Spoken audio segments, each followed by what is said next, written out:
Sindh online school class 6 मज़मून science बाब 11 सबक ॿियो आवाज़ जी तरसील ऐं ख़ासियतूं transmission and properties of sound. ॾोहटनि ऐं ॾोहटियुनि खे सिंध ऑनलाइन स्कूल में भली कार। मां आहियां नाना आबिद। ॿारो हिन सबक में असां साउंड यानी आवाज़ जे बारे में पंहिंजो अभ्यास जारी रखंदासीं। असां हिन सबक जी शुरूआत बि फुट पटीअ सां हिकिड़े तजुर्बे सां कंदासीं। ॿारो साउंड जे बारे में पढ़ण जो आगाज़ सां हिकिड़े फुटपटीअ जी वाइब्रेशन खे ॾिसी कयो। अचो त हाणे साॻी फुटपटीअ जी वाइब्रेशन ते कुझु तजुर्बा कयूं। सभिनी खां पहिरीं मां इन फुटपटीअ खे पंहिंजी टेबल ते ज़ोर सां छॾींदुसि ऐं हिकिड़े ख़ासि लेवल ते यानी कुझु हिसो ॿाहिरि निकितल हूंदो ऐं कुझु हिसो अंदरि हूंदो टेबल ते। उन खां पोइ मां हिन हिसे खे जेको टेबल खां ॿाहिरि आहे वधाईंदो रहंदुसि ऐं ॾिसंदुसि त हिनजी वाइब्रेशन ते कहिड़ो असरु थो थिए। सो अचो त ॾिसूं। नंढे वाइब्रेशन ते तव्हां ठो त नंढी वाइब्रेशन थी, थोरो वधायोमांसि, नोट कयो कीअं थी वाइब्रेशन थी, अञा वधायोमांसि, हाणे कीअं थी वाइब्रेशन, भला अञा वधायांसि, अञा जेका आहे लर्ज़िश कुझु वधी वई। सो तव्हां ॾिठो त हर ॿिनि टिनि क़िस्मनि जा या चइनि क़िस्मनि जा जेके तजुर्बा कयमि उन में फुट पटीअ जी लर्ज़िश मुख़्तलिफ़ हुई। यानी जेकॾहिं हीअ लेंथ यानी हीअ ड्रेग मां मटायां थो लर्ज़िश वधे थी या मुख़्तलिफ़ थी थिए। इन जे करे असांखे ज़रूरी आहे त असां ॾिसूं त आवाज़ जे लहरुनि जूं ख़ासियतूं छा हूंदियूं आहिनि, जीअं असां सम्झी सघूं त आख़िर इन मां मुख़्तलिफ़ सुर छो निकिता यानी मुख़्तलिफ़ क़िस्म जी लर्ज़िश छो थी। ॿारो अचो त आवाज़ सां मुतलिक़ कुझु साइंसी इस्तिलाह असां ॾिसूं, जीअं अॻियां जेको ॻाल्हाईंदासीं उहो असांखे चङी तरह सम्झ में अचे। डायरेक्शन ऑफ साउंड वेव आवाज़ जे सफ़र जो तरफ़ हूंदो आहे। असांखे ख़बर आहे त आवाज़ सोर्स मां शुरू थींदो आहे ऐं ट्रेवल कंदो आहे हवा में चौधारी। उन ट्रेवल में कुझु हिसा छिडरा थी वेंदा आहिनि हवा जा, कुझु हिसा घाटा थींदा आहिनि जंहिंखे असां रेयरफेक्शन छिडो थियणु ऐं कंप्रेशन यानी दॿजणु चवंदा आहियूं। सो इहे दॿियल ऐं छिडरा हिसा जॾहिं मूव कंदा आहिनि त उन सां गॾु ई साउंड वेव यानी आवाज़ जी लहर मूव कंदी आहे। जेकॾहिं असां तमामु घाटनि हिसनि खे ऐं तमामु छिडनि हिसनि खे हिकु लहर जी सूरत में ईअं लिखूं त हिते तमामु घटि आहे हवा, हिते तमामु वधीक आहे हवा, यानी ज़रा तमामु वधीक आहिनि। हीअ हुननि जो विच वारो हिसो आहे, विच वारी लाइन आहे।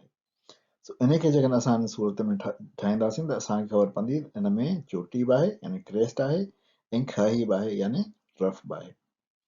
ॿिनि चोटियुनि जे विच में जेको फ़ासिलो हूंदो आहे उन खे असां वेव लेंथ चवंदा आहियूं ऐं विच खां वठी जेको मैक्सिमम फ़ासिलो हूंदो आहे लहर जी चोटीअ ताईं उन खे असां एम्पलीट्यूड चवंदा आहियूं।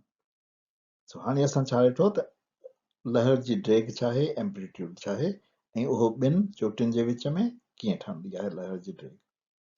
जेकॾहिं असां ॾिसूं त हिन लहर खे त हीअ हितां शुरू थी थिए ऐं वरी जेका साॻी अहिड़ी जाइ ते आई ऐं वरी हितां खां वरी अॻियां जेकॾहिं ॾिसूं त साॻी तरह उहा रिपीट पई थी थिए। सो इहा लहर दरअसल साॻियनि हिसनि खे रिपीट पई थी करे, यानी असां हिकिड़े हिसो जेको आहे उनखे असां चकर चवंदा आहियूं। हीअ असांजो लहर जो साइकिल आहे। हिकिड़ो साइकिल हिते पूरो थियो, ॿियो साइकिल ही थियो ऐं टियों साइकिल हितां शुरू थियो।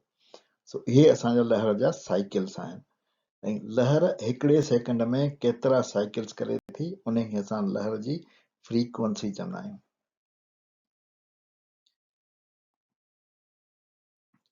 लहर जी ड्रेग आवाज़ जी फ्रीक्वेंसी जो तयन कंदी आहे। फ्रीक्वेंसी आवाज़ जे सुर जो तयन कंदी आहे, यानी केतिरी पिच आहे आवाज़ जी। हिकु सेकंड में चकरनि जे तइदाद खे असां हर्ट्ज़ में मापींदा आहियूं ऐं उनखे असां फ्रीक्वेंसी चवंदा आहियूं।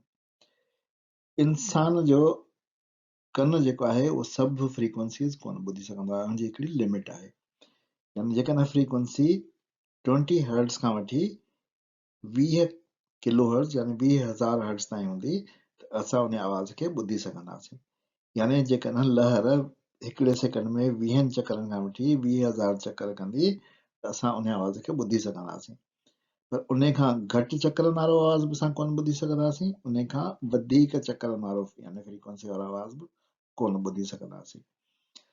उहो आवाज़ जेको असांजे ॿुधण जे लेवल खां घटि आहे, यानी 20 हर्ट्ज़ खां घटि फ्रीक्वेंसी वारो आहे, उन खे असां इंफ्रासाउंड चवंदा आहियूं। पर उहो आवाज़ जेको 20 किलो हर्ट्ज़ खां यानी 20,000 हर्ट्ज़ खां वधीक आहे, उन खे असां अल्ट्रासाउंड चवंदा आहियूं।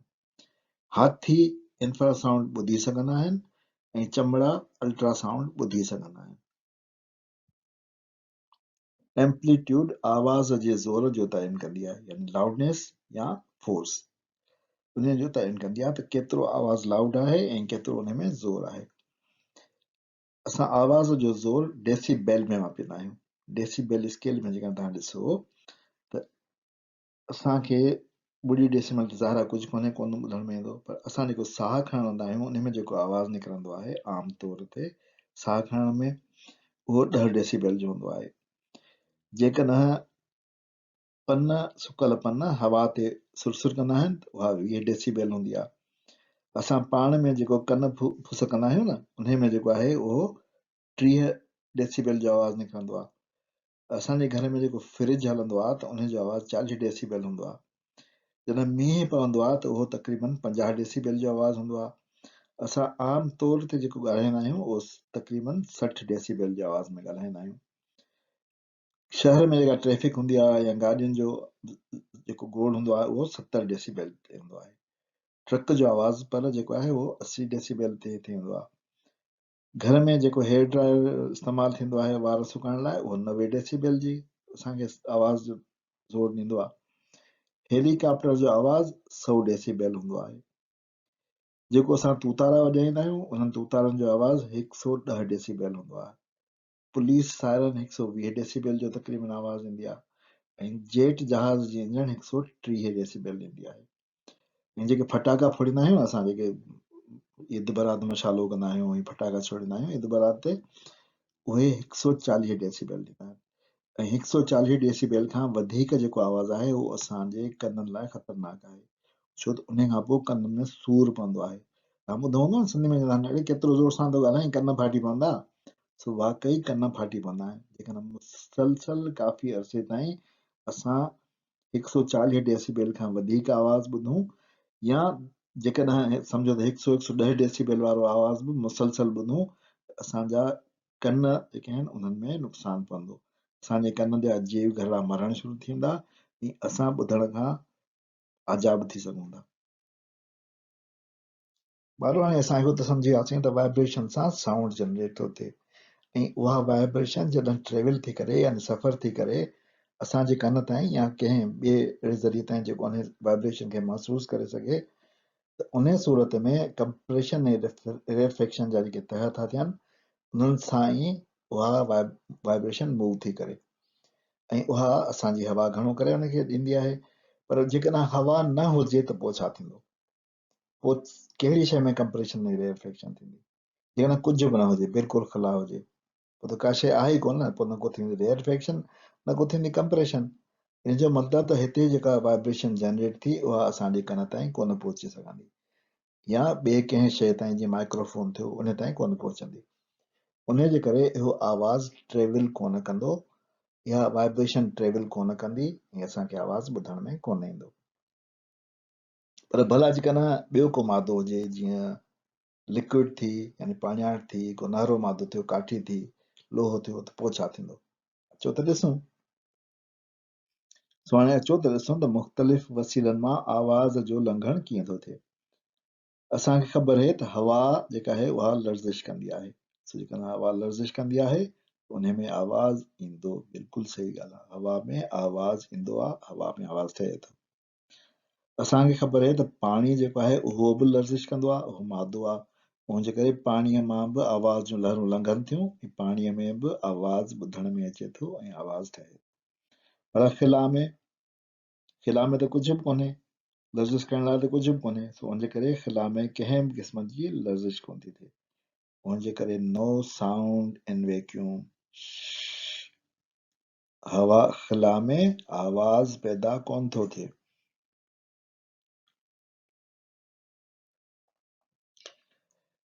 हाणे असां ॾिसूं था त मुख़्तलिफ़ वसीलनि मां आवाज़ कीअं थो लंघे। असां ॾिठो आहे त नहरो शइ हूंदी आहे जंहिंमें मालिक्यूल तमामु कम्पैक्ट हूंदा आहिनि, हिक ॿिए जे वेझो हूंदा आहिनि। पाणियाठ हूंदी आहे जंहिंमें मालिक्यूल थोरो परे हूंदा आहिनि ऐं गैसनि जा मालिक्यूल काफ़ी फ़ासिले ते हूंदा आहिनि। खिला में त कंहिं बि शइ जो मालिक्यूल हूंदो ई कोन्हे, उनजे करे उहा खिला आहे। हिन मां जेकॾहिं असां आवाज़ जो लंघण ॾिसूं त उन लाइ असांखे ॾिसणो पवंदो त भर वारनि मालिकनि खे चोरण जी सलाहियत केतिरी आहे।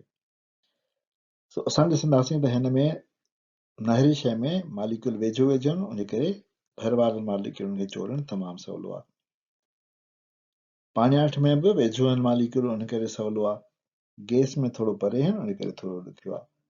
पर खिला में त मालिक्यूल आहिनि ई कोन, उन करे नामुमकिन आहे। इन हिसाब सां आवाज़ जी तरसील बि नहरनि में शयुनि में तमामु तेज़ हूंदी आहे, पाणियाठ में तेज़ हूंदी आहे छो त मालिक्यूलनि खे चोरणु सवलो हूंदो आहे। गैसनि में थोरो आहिस्ते हूंदी आहे छो त मालिक्यूलनि खे चोरणु थोरो ॾुखियो हूंदो आहे। पर खिला में नामुमकिन हूंदी आहे छो त मालिक्यूलनि खे चोरणु बि नामुमकिन हूंदो आहे। ॿारो भला नहरे, पाणियाठ, गैस ऐं खिला मां आवाज़ किथां जल्दी पहुचंदो? असांखे ख़बर आहे त नहरनि में आवाज़ जी तरसील तमामु तेज़ हूंदी आहे, पाणियाठ में तेज़ हूंदी आहे, गैस में आहिस्ते हूंदी आहे ऐं वैक्यूम में नामुमकिन हूंदी आहे। पर जल्दी किथां पहुचंदो? सो असां जॾहिं जल्दी जी ॻाल्हि कंदा आहियूं त इन जो मतिलबु त इन में वक़्त जी ॻाल्हि था कयूं, ऐं उन खां पोइ पहुचण जी ॻाल्हि था कयूं त असां मुफ़ासिले जी बि ॻाल्हि कंदासीं त 2 मीटरनि ते पहुचाइणो आहे, 100 मीटरनि ते पहुचाइणो आहे या 1 किलोमीटर ते पहुचाइणो आहे। सो उन जे करे जॾहिं जल्दी चवंदा आहियूं त हिन में मुफ़ासिलो ऐं वक़्तु ॿई शामिल हूंदा आहिनि। ऐं उहा साइंसी वैल्यू या उहा फिज़िकल वैल्यू जंहिंमें मुफ़ासिलो ऐं वक़्तु शामिल हुजे उनखे असां रफ़्तार चवंदा आहियूं, यानी स्पीड चवंदा आहियूं। उहा असां मीटर फी सेकेंड में मापींदा आहियूं। सो उन जे करे असां हाणे ॾिसंदासीं त आवाज़ जी रफ़्तार मीटर फी सेकेंड सां कहिड़ियुनि शयुनि में केतिरी आहे। उहा मुख़्तलिफ़ शयुनि में मुख़्तलिफ़ हूंदी अथव।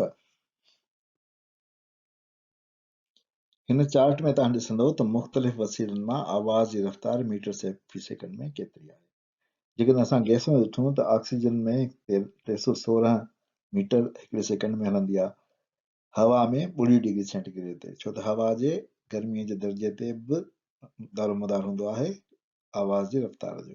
सो 2 दर्जे सेंटीग्रेड ते 332 जेको आहे असांखे अंग यादि रखणु खपे मीटर फी सेकेंड हूंदो आहे, पर 20 डिग्री ते उहा 343 थी वेंदो आहे। हीलियम 965 मीटर फी सेकेंड जे, हाइड्रोजन 1284 मीटर फी सेकेंड जे हिसाब सां हवा आवाज़ खे गुज़ारे सघे थो पाण में। असां जेकॾहिं पाणी ॾिसूं त पाणीअ में रफ़्तार वधीक आहे, तक़रीबन 1500 या 1498 जेको आहे उन में पाणीअ में आहे रफ़्तार। उन खां पोइ असां जेकॾहिं कॉपर ॾिसूं, ब्रिक ॾिसूं, कंक्रीट ॾिसूं, स्टील ॾिसूं, उन्हनि में बि असां वटि काफ़ी तेज़ स्पीड में आवाज़ गुज़रे थो। पर एल्यूमिनियम जेको आहे उन में 6420 मीटर फी सेकेंड जे हिसाब सां आवाज़ जेको आहे उहो लंघे थो। सोन में घटि आहे, सोन में तक़रीबन एल्यूमिनियम जे अध जे बराबरि आहे, जेकॾहिं सम्झो। ॿारो अचो त हाणे असां ॾिसूं त उहो मादो जंहिं मां आवाज़ लंघे थो उन जे गर्मी पद जो आवाज़ जी रफ़्तार ते कहिड़ो असरु थो थिए। सो असां हिन में मिसाल में असां हवा खे खणंदासीं, छो त हवा सभिनी खां वॾो उहो ज़रियो आहे जंहिं मां आवाज़ लंघंदो आहे। तो असां ॾिसंदासीं त मुख़्तलिफ़ गर्मी पद ते हवा में आवाज़ जी रफ़्तार छा थी थिए। -1 डिग्री ते तमामु थधि आहे, उन में 330.4 आहे। असां पढ़ी चुका आहियूं त 2 डिग्री ते 332 आहे। 2 डिग्री ते असां पढ़ियो त 2 ते 332 आहे 2 ते। उन खां पोइ असां पढ़ियो त 21 डिग्री ते 343 आहे। असां इहो पढ़ियो त असां ॾिठो पहिरें पोइ स्लाइड में त 20 डिग्रीज़ ते रफ़्तार आहे 343 ऐं अहिड़ी तरह 21 दर्जनि ते असांजी रफ़्तार हवा में आवाज़ जी 343.6 मीटर फी सेकेंड हूंदी आहे। पर जेकॾहिं हवा वधीक गरम थी वञे ऐं 45 डिग्रीज़ ताईं पहुचे त उन में रफ़्तार 358 मीटर पर सेकेंड हूंदी आहे। उन जे करे जेकॾहिं असां सम्झूं त बर्फ़ानी जायुनि खां उन आवाज़ रेगिस्तानी इलाइक़नि में वधीक जल्दी पहुचंदो आहे हिकिड़ी जाइ खां ॿी जाइ ताईं। उन जे करे असां हाणे चई सघूं था त जीअं गर्मीअ जो दर्जो वधंदो त उन में आवाज़ जी रफ़्तार बि वधंदी। जीअं गर्मी जो दर्जो वधे पियो थो त आवाज़ जी रफ़्तार बि वधे पई थी। ॿारो कॾहिं कॾहिं जॾहिं तेज़ मींहुं पवंदो आहे त खिवण ऐं गजगोड़ ॿई थींदा आहिनि। पोइ असांखे खिवण बि ॾिसण में ईंदी आहे ऐं गजगोड़ बि ॾिसण में ईंदो आहे, पर ॿिन्ही खे असां साॻिए वक़्तु ॾिसी ॿुधी न सघंदा आहियूं। इन्हनि में वक़्त जो थोरो फ़र्क़ु हूंदो आहे। ईअं छो हूंदो आहे? जेका लाइट आहे उनजी स्पीड आहे तक़रीबन 3 लख किलोमीटर हिकिड़े सेकंड में। 3 लख किलोमीटर हिकिड़े सेकंड में। ऐं आवाज़ जी रफ़्तार जेका आहे उहा आहे 343 मीटर्स पर सेकंड 20 डिग्री सेंटीग्रेड ते। सो तव्हां ॾिसी सघो था त स्पीड लाइट जी तमामु तेज़ आहे बमुक़ाबिल साउंड जी स्पीड जे। उन जे करे रोशनी वधीक जल्दी असां ताईं पहुचंदी ऐं असांखे खिवण जल्दी नज़र ईंदी, ऐं आवाज़ उन खां काफ़ी देरि पोइ पहुचंदो ऐं असांखे उहो पोइ नज़र ईंदो। उन जे करे असांखे हाणे ख़बर पई त रफ़्तार में तफ़ावत जे करे खिवण पहिरीं नज़र ईंदी आहे ऐं गजगोड़ पोइ ॿुधण में ईंदी आहे। पर ॿारो हिकिड़ी मज़े जी ॻाल्हि ॿुधायांव, इन रफ़्तार में तफ़ावत जे खे इस्तेमालु करे असां इहो मालूम करे सघूं था त जेका खिवण चमके पई थी न उहा असां खां केतिरा मेल या केतिरा किलोमीटर परे आहे। ख़बर अथव कीअं? तमामु आसान तरीक़ो आहे। ॿारो तव्हां खां वठी खिवण ऐं गजगोड़ ताईं मुफ़ासिलो रहण जो तरीक़ो कुझु ईअं आहे। जो खिवण ॾिसण खां वठी ऐं गजगोड़ ॿुधण ताईं वक़्तु नोट कयो। यानी ईअं कयो जो खिवण जीअं थिए तीअं तव्हां पंहिंजी वॉच में वक़्तु ॾिसो, हुन खां पोइ गजगोड़ थिए तव्हां वरी वक़्तु ॾिसो, तव्हां नोट कयो त केतिरा सेकंड लॻिया। सो जेतिरा बि सेकंड हुजनि त उन्हनि खे पंजनि सां वंड कयो। इहो जेको जवाबु ईंदो यानी वंडोपत ईंदी उहो मेलनि में मुफ़ासिलो हूंदो तव्हां खां वठी खिवण ऐं गजगोड़ ताईं। सो जेकॾहिं उहो मुफ़ासिलो तक़रीबन पोणा 2 सम्झो त सेकंड आहे त खिवण ऐं गजगोड़ तव्हां खां 1 किलोमीटर परे आहे। पर जेकॾहिं उहो 5 सेकंड आहे त उहो तक़रीबन 1 मेल परे आहे। पर जेकॾहिं 6 सेकंड आहे त खिवण ऐं गजगोड़ तव्हां खां उहो 2 किलोमीटर परे आहे। सो अहिड़ी तरह तव्हां आराम सां आसानीअ सां पाण खां खिवण ऐं गजगोड़ ताईं फ़ासिलो ॾेई सघो था। ॿारो इन ते असां पंहिंजो अॼोको सबक़ ख़तमु था कयूं। नाना आबिद खे इजाज़त ॾियो। ईअं यादि रखिजो जॾहिं मींहुं पवे गजगोड़ थिए खिवण अचे त तव्हां मुंहिंजो मुफ़ासिलो ज़रूरु मापे ॾिसिजो। कीअं मापींदो उहो मां तव्हांखे ॿुधाए चुको आहियां। तव्हांखे ख़बर पवंदी त तव्हां खां केतिरो परे खिवण ऐं गजगोड़ थिए पई थी। नाना आबिद खे इजाज़त ॾियो। वरी ॿिए सबक़ में मिलंदासीं। ख़ुदा हाफ़िज़।